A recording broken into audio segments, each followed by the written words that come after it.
Let's talk tariffs, those hidden taxes that quietly raise the price of almost everything you buy. A tariff is a tax on goods imported from other countries, like an entry fee for foreign products. Who pays? Ultimately, you do when the cost gets passed down the line. Imagine a $400 TV from Gadgetopia. Uncle Sam slaps on a 25% tariff. Now it costs $500. That extra $100? It's not charity from the importer, it's added to your bill. Tariffs make imported goods more expensive, so domestic products look more attractive by comparison. The idea is to protect local industries from foreign competition. But this protection can have global side effects. It's like building a bigger sandcastle to protect your old one only to find the tide doesn't care. Tariffs are simple in theory, but their impact ripples through the entire economy. They affect what you pay, what you buy, and even what's available on store shelves. The logic make foreign goods pricier, boost local sales. But the reality? It's rarely that straightforward. Tariffs can spark trade wars, raise prices, and complicate global supply chains. So next time you see a price jump, remember, tariffs might be the culprit. They're more than just taxes. They're tools that shape the economy, and whether you notice or not, they're already in your wallet. Stick around because the story of tariffs is just getting started. America's history with tariffs is messy. Think dramatic breakups and makeups. Before income tax, tariffs were how the US paid its bills and protected industries. But sometimes that protection backfired, spectacularly. Enter the Smoot-Hawley Tariff Act of 1930. Congress raised tariffs on over 20,000 imports, hoping to help struggling farmers.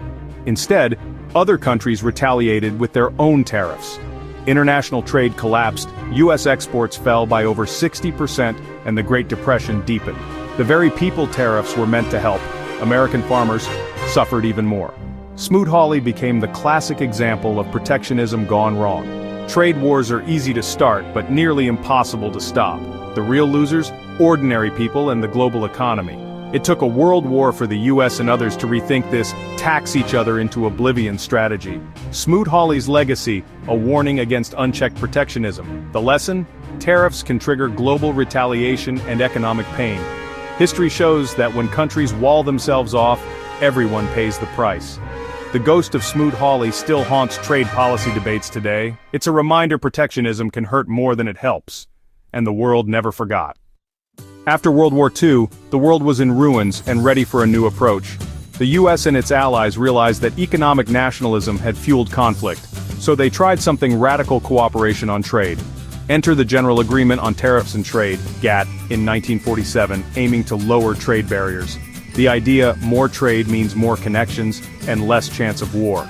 The US led the charge, pushing for lower tariffs worldwide. The result? Global trade boomed and consumers got more choices at lower prices. Think about your phone, your clothes, your car. Many are imports thanks to this shift.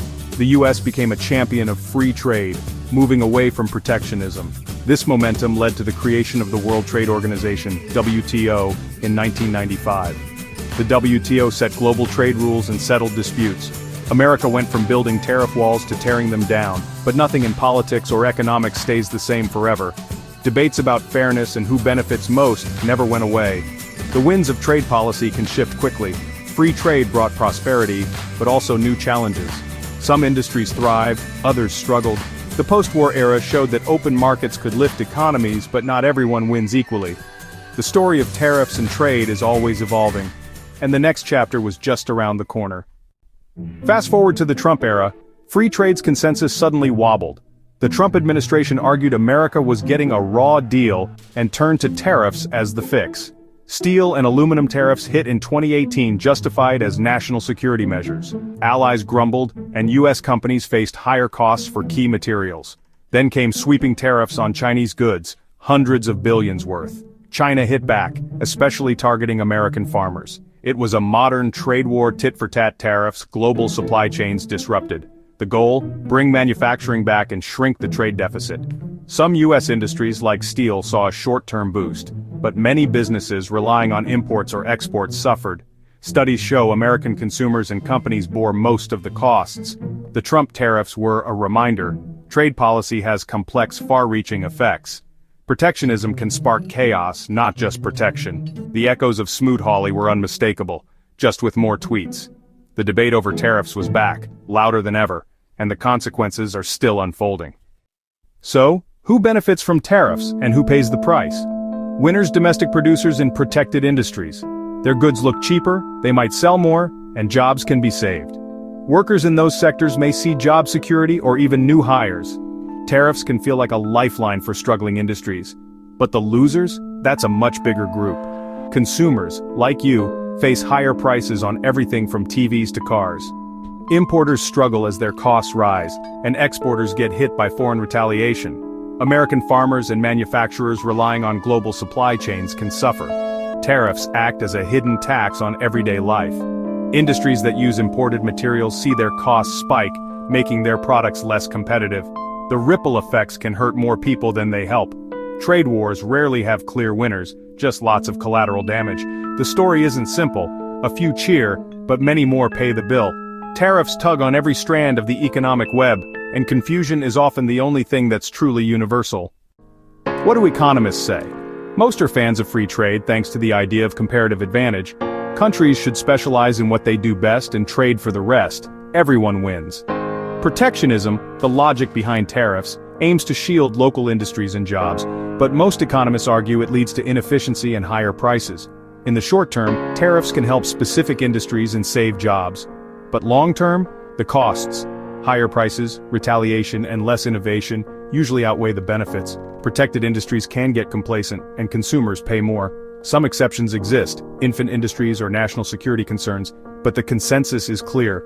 Free trade generally brings more prosperity and lower prices. The real challenge is helping workers adjust, not walling off the economy. Tariffs might sound like a quick fix, but they rarely deliver lasting gains. The economic pie shrinks when everyone tries to bake it alone, and your shopping bill is proof. So what have we learned? Tariffs aren't just abstract taxes, they hit your wallet. They might protect some jobs, but they can destroy others and raise prices for everyone. Trade is a global game. When one country raises tariffs, others retaliate. Smoot-Hawley and the Trump tariffs both showed how quickly things can spiral. Smart trade policy is about balance, protecting where needed, but keeping the economy open and competitive. In a globalized world, isolation is costly.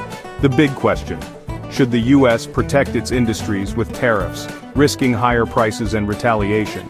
Or should it embrace free trade, even if some sectors struggle? There's no easy answer, but now you know what's at stake. Tariffs shape your world and your wallet. So what do you think?